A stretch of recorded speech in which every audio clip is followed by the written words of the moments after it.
Hello,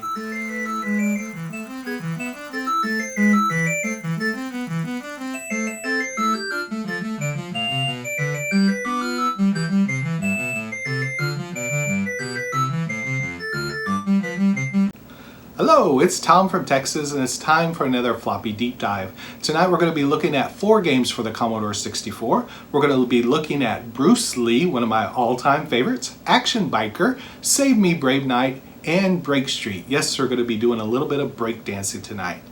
Thank you to all the new subscribers. Please subscribe if you haven't done so yet. So go ahead and pull up a chair, grab a joystick, and let's get started. I recently got an original version of Bruce Lee.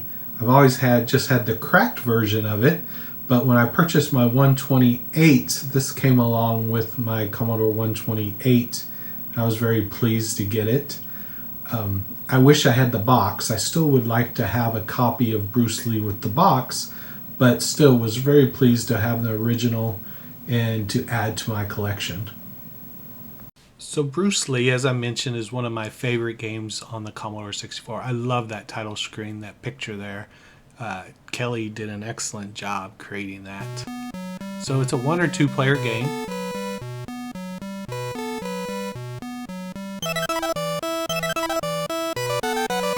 Bruce Lee came out in 1984. It was originally just made for the Atari 8-bit family, and then it was ported and it came out on the Commodore 64 and the Apple II, and I think like a year later they put them on the Spectrum and other systems, the MSX systems I knew nothing about when I was a kid. The only thing I was aware of was my Commodore 64.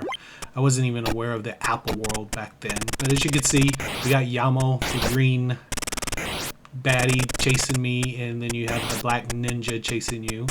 The goal, obviously, or maybe not obviously, is to gather the lanterns in each level, so that's the way you can advance.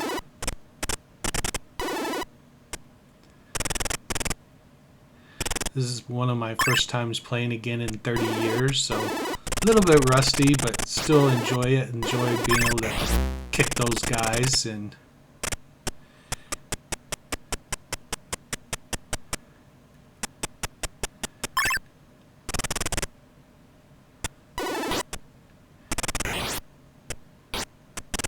in 2-player mode, you could play where Yamo, you can play the green guy, and the other player is Bruce Lee, and switch back and forth.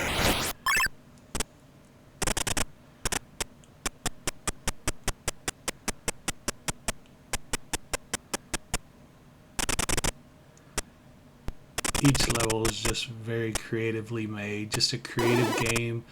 Good controls, easy to pick up and just start playing. Oh, see, he killed me there. He just hit me too many times. It's ridiculous he killed this early in the level, but like I said, I haven't played it in a long time, but I am planning on playing it some more. It's definitely on my to load up when on those slow days where you just want to play a cool game and see how far you can get. As you can see, Yamo's just knocking me all over the place. But finally got away from him. Going to be able to go down that hole and run over to this other screen and go down to the next level. And I just have time today to show you guys a few of the different levels. Obviously won't be able to show you all of them or solve the game. Couldn't even get to the end if I wanted to. I usually get past the little beams running along, if you've seen that one, with the light that you got to jump over. It's all about timing. Obviously timed very wrong there. But it's all about timing and making sure that you're going to the right place, falling at the right time.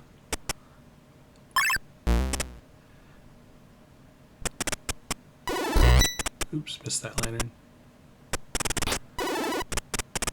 All the while, other 2 bad guys continue to follow you. This one isn't hard, but you gotta watch out for the swords on the side. It's just scrolling automatically up.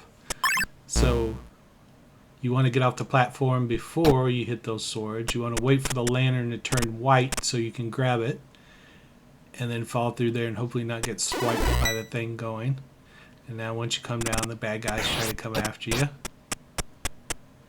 I have seen them get on this scrolling thing before and got killed themselves once they got scrolling up. This one again, oh, didn't time that right at all. I can dodge all day long, but eventually it's just going to kill me. There's no way for me to get out of here since I didn't grab that lantern. So let's try again.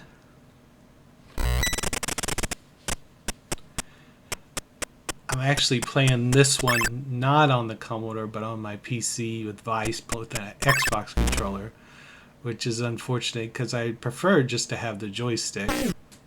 Yeah, I messed that one up again. But I want to be able to make video, and it's easier to make the video on Vice than it is directly off the Commodore 64. If someone knows how to make the video directly off the Commodore 64, I would appreciate it. Put it down in the comments and I'll look into doing it directly from there.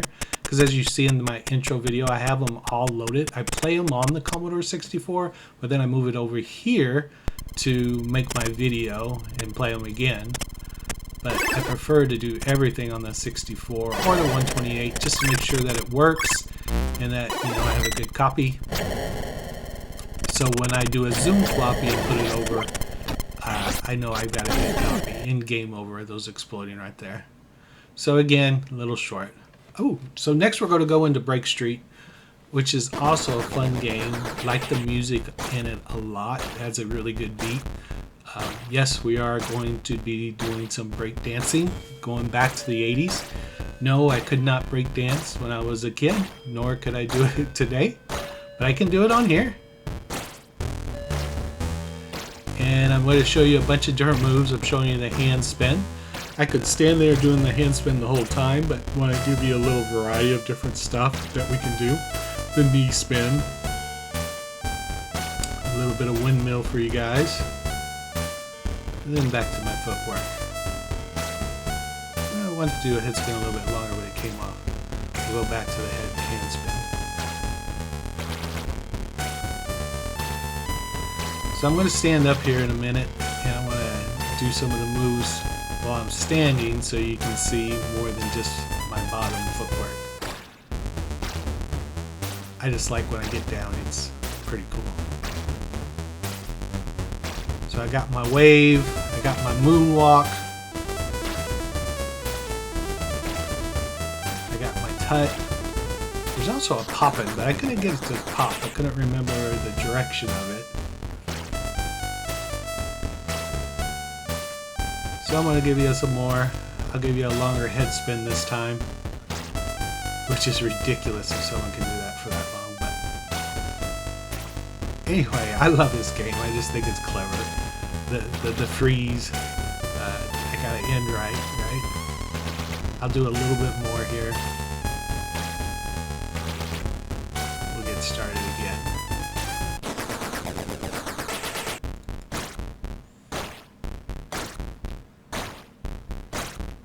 You can also use the two twins over there and the yellow guy to switch.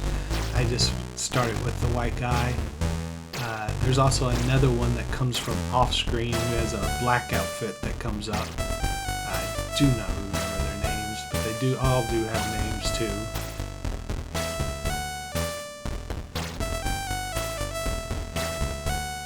If you never played this one, you definitely need to check it out. There's not a lot of stuff online about it. I went out looking for a manual to help me remember the moves, but I can't find it. So, if you have a manual of this, I'd love to see it. So next we're going to play Action Biker, which is fun. It's the same map over and over again. So I just passed my house where I started and just crashed into a fence. But so you pick up little items. That helmet there is the one that's flashing. I actually sped this up a little so it's not going, it's just a little bit faster, but I'm sure you didn't want to see all my crashes and everything. So I gave it a little bit of speed up in the video. this game's actually fun. I didn't control the bike all that well, and I played it a little bit back in the 80s. I tried to get up on the roller coasters and do the different ramps, but I just did not steer as well with the Xbox controller as I did with just the normal joystick controller.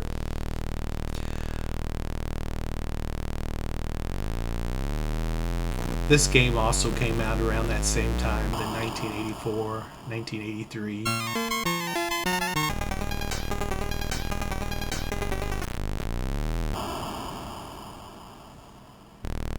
Just ridiculous just to run into a pole like that. Try to get a little bit of, slow it down a little bit to get a little bit more control, but nothing going. Getting too much speed here, right into the wall. There's more items than just the crash helmet, I'm sure. That's the only one, and I missed again. I'll try to get on the roller coaster.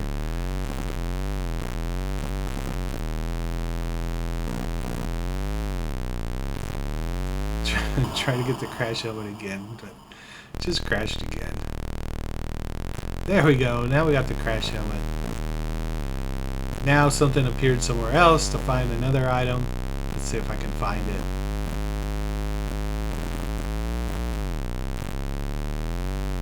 Again, same house, my house where I started. It's just really a small little map. They make it look like it's rather large, but not really. It's the same thing over and over and over again. Try to go up this. Nope, not gonna do it. Alright, that's enough of that. So next we got Save Me Brave Knight. It came out in 1983, which was actually fun. I like this game. You start off, you gotta hit that key, and then you come in here and you gotta kill all the monsters. So you got these witches. I assume they look like witches to me, and some kind of bird flying through there, pterodactyl or I don't know, something. But you got to kill all these so you can get to the next level. And I also sped this up just a little bit, just so you don't have to sit through the whole thing of me trying to take out these witches, because I think you get an idea pretty quick.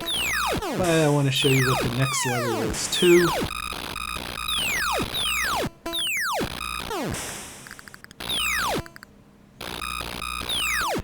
This floppy is actually one of my favorites. It was just fun. So now we're going to ahead and we got to fight these dragons.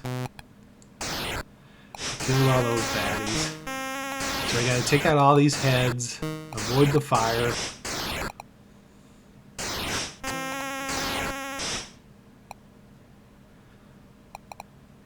Try to get it at a certain angle to get them.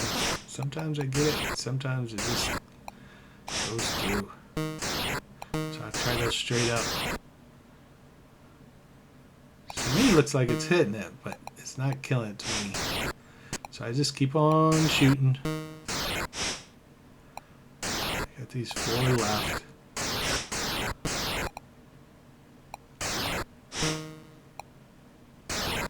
Alright, now we're down to 2. Alright, now we're down. We've got this 1 left. Keep pumping out the fire. Now you gotta select a door. I think I killed him right at the same time this went over there. It's just usually not this color. So I gotta pick left or right. Thank you for watching tonight. I hope you enjoyed the video and enjoyed the video games we went through. Bruce Lee is definitely a classic, and like I said, you can't go wrong with a little bit of break street and break dancing. So please subscribe if you haven't done so yet, and we will see you next time on Floppy Deep Dive.